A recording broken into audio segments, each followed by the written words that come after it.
Hello students, कैसे हैं आप सब? क्या हाल चाल? स्वागत है आपका मेरे यूट्यूब चैनल में। और मैं आपके लिए लेके आया हूँ क्विक रिवीजन और important topic for JEE Mains. JEE Mains के लिए, जी हाँ दोस्तों, जेई मेंस के लिए कौन से टॉपिक है इम्पोर्टेंट और उनका एक क्विक रिवीजन मैं आपके लिए लेके आया हूँ। और इस क्विक रिवीजन के अंदर मैं आपको बहुत सारे शॉर्ट ट्रिक्स बताऊंगा, बहुत सारे की पॉइंट सिखाऊंगा जिसकी हेल्प से क्वेश्चंस को छूकर, जी हाँ दोस्तों, क्वेश्चन को छूकर आप आराम से बता सकते हैं कि कौन सा आंसर जाएगा।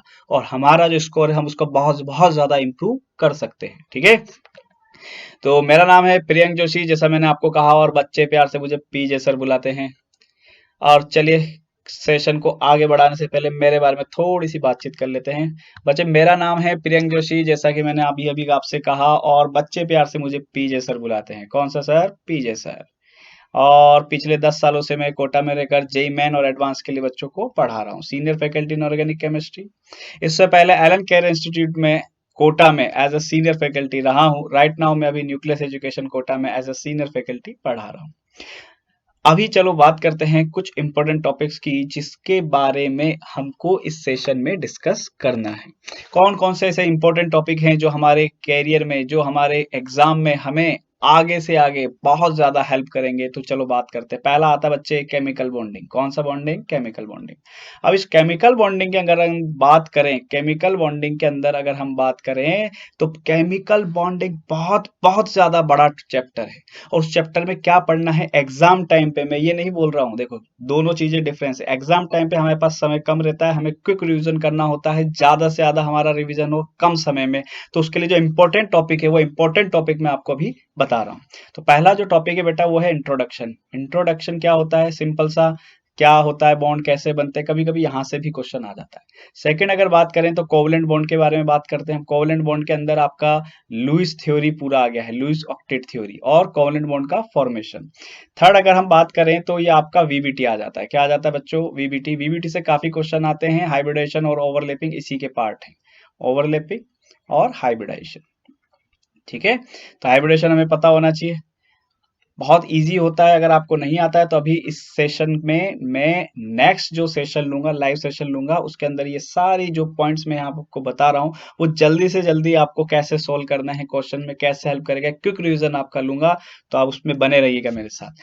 थर्ड आता है आपका, थर्ड के बाद फोर्थ आता है आपका डाइपोल मोमेंट। डाइपोल मोमेंट के अंदर भी हमें पता होना चाहिए, इससे भी क्वेश्चन काफी पूछ लेता है कभी कभी। तो डाइपोल मोमेंट, ठीक है। डाइपोल मोमेंट की अगर बात करें तो डाइपोल मोमेंट के बाद आता है हमारा 6 नंबर का टॉपिक, वो आता है ऑक्सी एसिड। अगर आपको ऑक्सी एसिड नहीं आता तो कोई टेंशन नहीं लेनी है, एक सिंपल ट्रिक होती है हमारे पास, वो ट्रिक मैं आपको सिखा दूंगा। क्वेश्चन को छू कर आप बता देंगे कि क्या आंसर जाने वाला है। 7 अगर मैं बात करूं तो 7 आ जाता है एलोट्रोप। क्या आ जाता है? एलोट्रोप, जी हाँ, एलोट्रोप। अब आप कहेंगे कि साहब एलोट्रोप तो जो है वो पी ब्लॉक का टॉपिक है। किसका है? पी ब्लॉक का टॉपिक है। हाँ, लेकिन कोटा के अंदर अगर हम बात करें तो इसे केमिकल बॉन्डिंग में कंसिडर कर लिया जाता है, ऑक्सी एसिड और एलोट्रोप्स को। तो उसी कंटेंट में मैं आपको ये पूरा रिवाइज करा दूंगा कि कैसे ऑक्सी एसिड होंगे, कैसे एलोट्रोप के अंदर हमसे क्वेश्चन पूछेगा।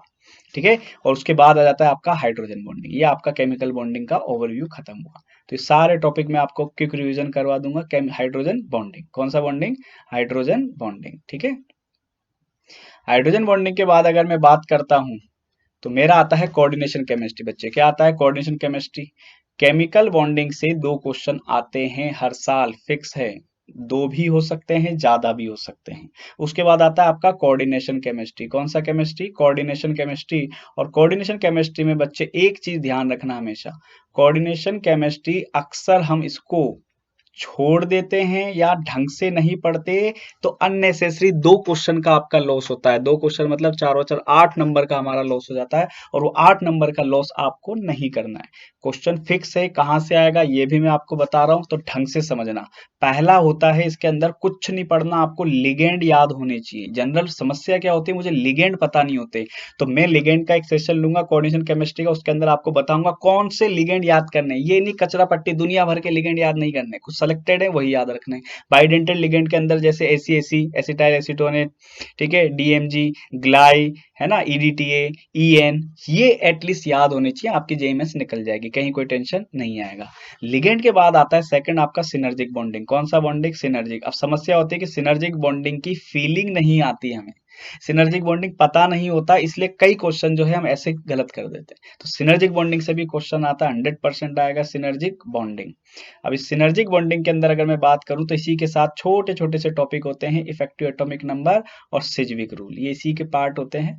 तो इसी को मैं आपको इसी में कवर करवा दूंगा। थर्ड आता है आपका बेटा आइसोमेरिज्म।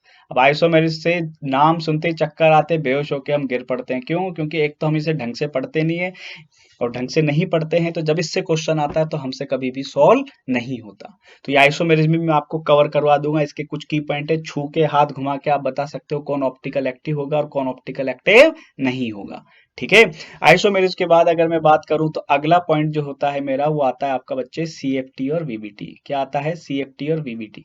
यहाँ पे एक पॉइंट और मेंशन करना, यहाँ पे एमओटी, कौन सा?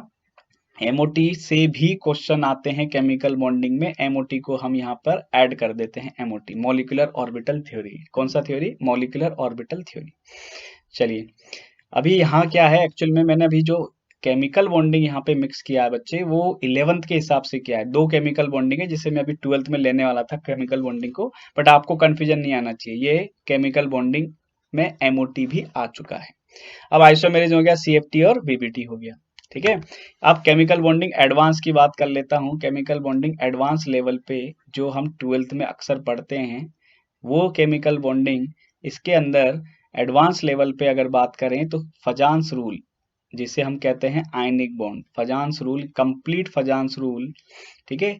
इस फजांस रूल के अंदर सॉल्युबिलिटी आ जाती है, थर्मल स्टेबिलिटी आ जाती है, आयनिक कंपाउंड के अंदर कोवलेंट कैरेक्टर आ जाते हैं। इनसे भी क्वेश्चन पूछता है फजांस रूल से।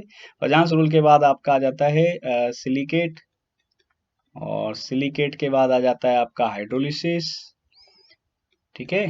और हाइड्रोलिसिस के बाद आ जाता है आपका एमओटी। एमओटी अक्सर क्या है कि कई बच्चे 11th में पढ़े हुए होते हैं, इसलिए कंफ्यूजन रहता है एमओटी 11th का या 12th का है एक्चुअल में 12th का। इसको हम 12th में इंक्लूड करते हैं। ये जितने भी टॉपिक मैंने यहाँ पे लिखे हैं, तो ये आपको पता होने चाहिए। ठीक है। चलिए, केमिकल बॉन्डिंग के बाद अगर हम बात करें, हाइड्रोलिसिस हो गया, एमओटी हो गया, सिलिकेट हो गया, फजांस रूल हो गया, बाकी सारे टॉपिक मैंने आपको वहाँ पे कवर कर दिए हैं। अब केमिकल बॉन्डिंग के बाद अगर हम आगे चलते हैं तो हमारा आ जाता है कोऑर्डिनेशन के बाद मेटलर्जी। अब मेटलर्जी के अंदर आपको कुछ नहीं करना, अगर आपको आती है तो बहुत अच्छी बात है, नहीं आती है तो मैं एक मैपिंग करके बताऊंगा सारे प्रोसेस, और उसमें से क्या क्या याद करने हैं वो आपको आराम से मैं सिखा दूंगा। ठीक है। लास्ट टाइम पे, लास्ट मोमेंट पे क्वेश्चन आना होगा तो उसी से आएगा, अदरवाइज नहीं आएगा। तो यहाँ पे मेटलर्जी के अंदर पहला तो हो गया सारे प्रोसेस जितने भी हैं, ऑल प्रोसेस। वो ऑल प्रोसेस क्या होते हैं उसका पूरा एक ओवरव्यू मैं आपको दे दूंगा, तो सारे हो जाएंगे। और सेकंड होता है इंडिविजुअल मेटलर्जी। इंडिविजुअल मेटलर्जी के अंदर क्या क्या आएंगे बच्चे? इंडिविजुअल मेटलर्जी में आएगा आपका एल्युमिनियम का पढ़ लेना, कॉपर का पढ़ लेना, एफई का पढ़ लेना, और एमजी, गोल्ड और सिल्वर।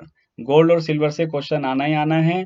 एमजी से भी आएगा। अब आप कहोगे एमजी तो होता ही नहीं, एस ब्लॉक के अंदर एमजी दिया हुआ है, तो वहां से इसको उठाकर ये मेटलर्जी में आपसे पुट कर सकता है। तो एल्युमिनियम, कॉपर, एफई। एल्युमिनियम पे कई बार हर साल क्वेश्चन पूछे हुए हैं, तो आपके लिए ये इंपॉर्टेंट हो जाते हैं। अब आप क्या करते हो, इनको छोड़कर सब पढ़ना शुरू कर देते हो, इसलिए समस्या आती है कि हमें पता नहीं होता हमें पढ़ना क्या है। मेटलर्जी से एक क्वेश्चन फिक्स है। अच्छा, कभी कभी वो क्या होता है, अगर किस्मत आपके साथ है तो एलिंगम डायग्राम से क्वेश्चन दे देता है 4 नंबर का, बाकी इन सबसे नहीं देता। एलिंगम डायग्राम से अब समस्या होती है कि एलिंगम डायग्राम का नाम सुनते ही गड़बड़ हो जाता है। कुछ नहीं सुनना, एलिंगम डायग्राम की एक शॉर्ट ट्रिक बताऊंगा, उस ट्रिक से आपको छू कर क्वेश्चन सॉल्व हो जाएगा। ठीक है। एक बता देता हूँ, नीचे वाला ऊपर वाले को रिड्यूस कर देता है हाई टेम्परेचर पे। वो हाई टेम्परेचर क्या होता है वो मैं आपको बता दूंगा, वो क्वेश्चन में गिवन होता है। ठीक है। कोई नहीं, एलिंगम डायग्राम को अगर आप पढ़ना चाहो तो बहुत पढ़ो, साल भर पढ़ो, कोई इसकी लिमिट नहीं है, लेकिन एग्जाम टाइम पे, एग्जाम के नजरिए से अगर हमें पढ़ना है तो बहुत इजी होता है एलिंगम डायग्राम, क्वेश्चन को देखकर आंसर आ जाता है। अब समस्या होती है कि हम उस चीज को छोड़कर अननेसेसरी उसकी रिसर्च करने पर भागते हैं, तो यहां से सारा कंफ्यूजन क्रिएट हो जाता है। आपको कोई रिसर्च नहीं करनी, आपको 4 नंबर लाने, बस यही हमारा टारगेट है। चलिए आगे बढ़ते हैं। मेटलर्जी के बाद, मेटलर्जी के बाद अगर मैं बात करूं एस ब्लॉक की, किसकी बच्चे? एस ब्लॉक की।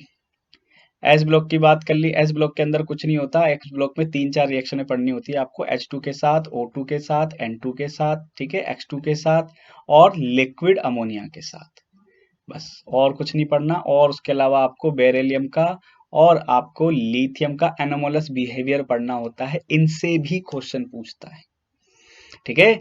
उसके बाद इसके अंदर ब्लॉक केमिस्ट्री के अंदर चीजें याद रखना, देखो आयनाइजेशन एनर्जी होती है, गैन एंथैल्पी होती है, एटॉमिक रेडियस होती है, ठीक है, और इलेक्ट्रॉन गैन एंथैल्पी होती है। मेटल है तो इलेक्ट्रॉन गैन एंथैल्पी का कोई मतलब नहीं है, और अगर आपके नॉन मेटल है तो ब्लॉक केमिस्ट्री के अकॉर्डिंग इलेक्ट्रॉन गैन एंथैल्पी का मतलब होता है। साथ ही साथ मेल्टिंग पॉइंट, बॉइलिंग पॉइंट और डेंसिटी को याद करके रखिए कि क्या इनके ऑर्डर होते हैं, तो आपके ब्लॉक केमिस्ट्री से कभी भी क्वेश्चन नहीं आएगा, गलत नहीं होगा, ठीक है। एस ब्लॉक के बाद आ जाता है आपका हाइड्रोजन कंपाउंड। तो हाइड्रोजन कंपाउंड से भी क्वेश्चन आने की प्रबल संभावना रहती है। हाइड्रोजन इट्स कंपाउंड से, जी हाँ, 4 नंबर का क्वेश्चन फिक्स होता है, आता ही आता है इससे। यहाँ पे हाइड्रोजन कंपाउंड के अंदर क्या पढ़ना होता है, कुछ नहीं पढ़ना होता। सबसे पहले हाइड्रोजन का प्रिपरेशन कैसे होता है, क्या इसकी रिएक्शन है। दूसरा हाइड्रेट के बारे में बहुत इजी क्वेश्चन आ जाते हैं, सेलाइन हाइड्रेट क्या है, मेटेलिक हाइड्रेट क्या है, कोवलेंट हाइड्रेट क्या है। थर्ड जो होता है आपका वो होता है वाटर के बारे में, हार्डनेस, टेम्परेरी हार्डनेस और परमानेंट हार्डनेस, टेम्परेरी और परमानेंट, टेम्परेरी हार्डनेस और परमानेंट हार्डनेस, बस ये दो हार्डनेस पता होनी चाहिए, इनके प्रोसेस पता होनी चाहिए, ठीक है। फोर्थ अगर आपको जो पढ़ना होता है इसके अंदर, वो पढ़ना होता है H2O2। H2O2 के अंदर क्या पढ़ना है, ऑल, सब कुछ पढ़ना है। और H2O2 में इसकी पूरी रिएक्शन, प्रिपरेशन, इसकी फिजिकल प्रॉपर्टी और इसकी केमिकल प्रॉपर्टी, ये बहुत इंपॉर्टेंट होता है। और छोटा सा एक छोटा सा इतना सा टॉपिक होता है डिट्टो। कौन होता है बच्चे, डिट्टो। कौन होता है, डिट्टो। तो डिट्टो याद रखना है। तो विद द हेल्प ऑफ की पॉइंट हम इसको भी बहुत अच्छे से फिनिश कर लेंगे, कोई टेंशन वाली बात नहीं है। अगर आपने कर रखा है तो बहुत अच्छी बात है, ठीक है। हाइड्रोजन कंपाउंड, हाइड्रोजन कंपाउंड के बाद अगर मैं बात करूं तो पी ब्लॉक की बात कर लेते हैं। किसकी बात करते हैं, पी ब्लॉक। अब पी ब्लॉक का नाम जैसे आता है तो हम किताब बंद करके रख देते हैं, क्योंकि पी ब्लॉक के अंदर आपको लगता है बहुत बड़ा है, कुछ नहीं है, डिवाइड एंड रूल। इसको फैमिली में डिवाइड कर दो और एक एक फैमिली को खत्म करते चलो, 13, 14, 15, 16, 17 और 18, ठीक है। 18 फैमिली में क्या पढ़ना है, कुछ नहीं पढ़ना, नोबल गैस है।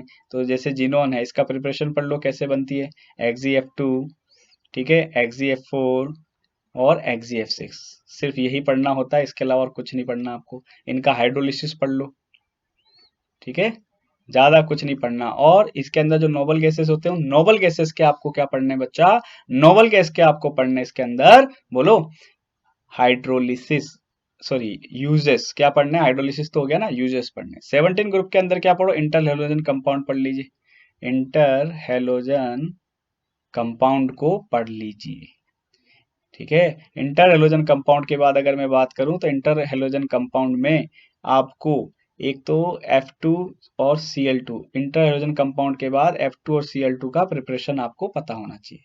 16 ग्रुप के अंदर बात करूं तो SO2 की सारी रिएक्शन आपको पता होनी चाहिए, ठीक है। SO2 सल्फर के एलोट्रॉफ पता होनी चाहिए, ऑक्सीजन की रिएक्शन पता होनी चाहिए। 15 के अंदर बात करें तो HNO3 का, HNO2 का, इनका प्रिपरेशन कैसे किया जाता है, इनकी रेडॉक्स रिएक्शन क्या है, ये हमें पता होनी चाहिए, ठीक है, क्लियर। आ जाइए, फॉस्फोरस के एलोट्रॉप्स और ऑक्सी एसिड, तो जो मैं यहाँ पे कवर कर रहा हूँ वो मैंने आपको बॉन्डिंग के अंदर वहां बता दिया है। तो ऑक्सी एसिड वाला मेजर पार्ट होता है, तो सारी पी ब्लॉक को हमने उसमें कंसिडर किया हुआ है। 14 ग्रुप की अगर मैं बात कर लूँ, 14 के अंदर कुछ नहीं होता, सिलिकेट होता है। सिलिकेट में ऑलरेडी आपको बता चुका हूँ, एक सिलिकन होता है, ठीक है, सिलिकेट और सिलिकन। और 13 फैमिली के अंदर आपका कुछ नहीं होता, बैक बॉन्डिंग होता है।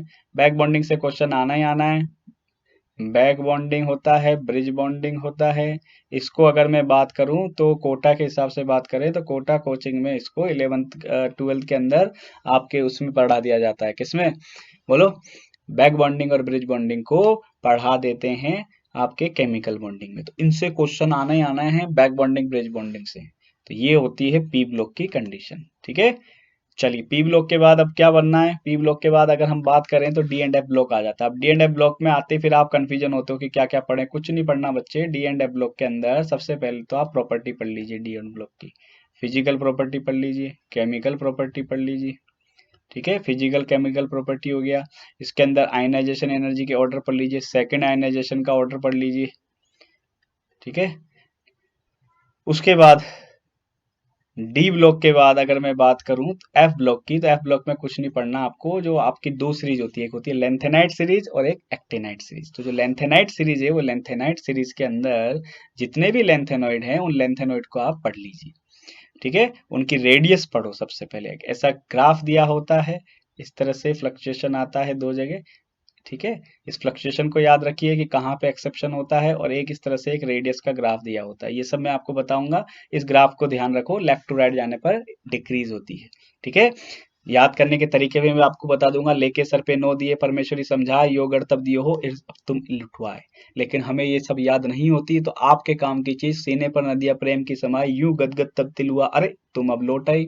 तो ये इसको याद करने का तरीका है। तो ये सारे तरीके मैं भी आपको सिखा दूंगा इसके अंदर, जब एप ब्लॉक का हम रिवीजन लेंगे, क्विक रिवीजन। तो सारे की पॉइंट जितने भी बना रखे हैं वो सब आपको मैं बता दूंगा। ठीक है, और अगर एक्टिनेट से इसकी बात करें तो ए थापा यू नेपाली पूरे अमेरिकन से दिखते हो बेवकूफ, ऐसा फिल्मी मूड न लाओ। उसको याद करने का तरीका है कुछ भी नहीं। तीसरा एक केमिकल रिएक्शन दे रखी है एनसीईआरटी में, तो सारी केमिकल रिएक्शन को सिंगल की पॉइंट से खत्म कर देते हैं, Ln+3। जितने भी लेंथेनाइड हैं उनको Ln+3 से हम रिप्रेजेंट करते हैं। तो एल्युमिनियम+3 का आपने रिएक्शन पढ़ा हुआ है, तो जो जो एल्युमिनियम+3 का रिएक्शन है वही इसका रिएक्शन है, कुछ नहीं है। L2O3 बनता है तो Ln2O3 बनेगा। एल्युमिनियम नाइट्राइड बनता है तो Ln बनेगा। तो इस तरह से सारी रिएक्शन को हम खत्म कर देते हैं with the help of single की पॉइंट। तो ऐसे काफी इंटरेस्टिंग की पॉइंट मैं आपको इस सेशन में बताऊंगा। ठीक है, चलिए डी एंड एफ ब्लॉक के बाद अगर हम बात करें तो लास्ट हमारा आता है एनवायरमेंटल केमिस्ट्री। कौन सा केमिस्ट्री? Environmental chemistry. 2016 के बाद से, 2016 से एनवायरमेंटल केमिस्ट्री से काफी क्वेश्चन आते हैं हर साल, एक एक क्वेश्चन तो आता ही आता है। ठीक है, एक क्वेश्चन हर साल आता रहता है। कभी आपकी किस्मत अच्छी हुई तो नहीं आया, लेकिन हर साल क्वेश्चन आता ही है। अब वो एक डिपेंड करता है, हमारा चांस है कि हमारे उसके अंदर आया नहीं आया, लेकिन प्रोबेबिलिटी होती है क्वेश्चन आने की। तो इसके अंदर भी आपको क्या पढ़ना है, एनसीईआरटी उठाइए फटाफट से, और एनसीईआरटी के अंदर से इसकी रीडिंग लगा लीजिए। ठीक है, इसकी रीडिंग क्या है, सिंपल सा, जो वाटर के अंदर जो जितने भी मेटल होते हैं उनकी कंसंट्रेशन कितनी होती है उससे पता होना चाहिए। पॉल्यूशन का कंटेंट क्या होता है ये पता होना चाहिए। पॉल्यूटेंट कितने प्रकार के होते हैं ये भी पता होना चाहिए। तो ये सारी चीजें जो है इसके अंदर दे रखी है। अगर आप एक बार इसको ढंग से पढ़ लेंगे, जिस तरह से अखबार पढ़ते हैं उस प्रकार इसको पढ़ भी लेंगे, तो भी एनवायरमेंटल केमिस्ट्री से आपका एक क्वेश्चन सही हो जाएगा। ठीक है, क्लियर? तो आप बने रहिए, यूट्यूब चैनल है मेरा, इसे लाइक कीजिए, सब्सक्राइब कीजिए, वीडियो को लाइक कीजिए, अपने ज़्यादा से ज़्यादा दोस्तों को बताइए, और बने रहिए मेरे साथ, ताकि इस सेशन को हम आगे कंटिन्यू कर सकें। और मैं बहुत सारे हेल्प ऑफ की पॉइंट से आपको जल्दी से जल्दी क्वेश्चन कैसे करने हैं ये भी सिखाऊंगा, और क्विक रिवीजन भी दूंगा आपको इन सारे टॉपिक का जो मैंने यहाँ पे अभी बोले हैं। ठीक है, तो चलिए मिलते हैं, टाटा बाय बाय, वीडियो को लाइक करना ना भूलें, चलिए बाय।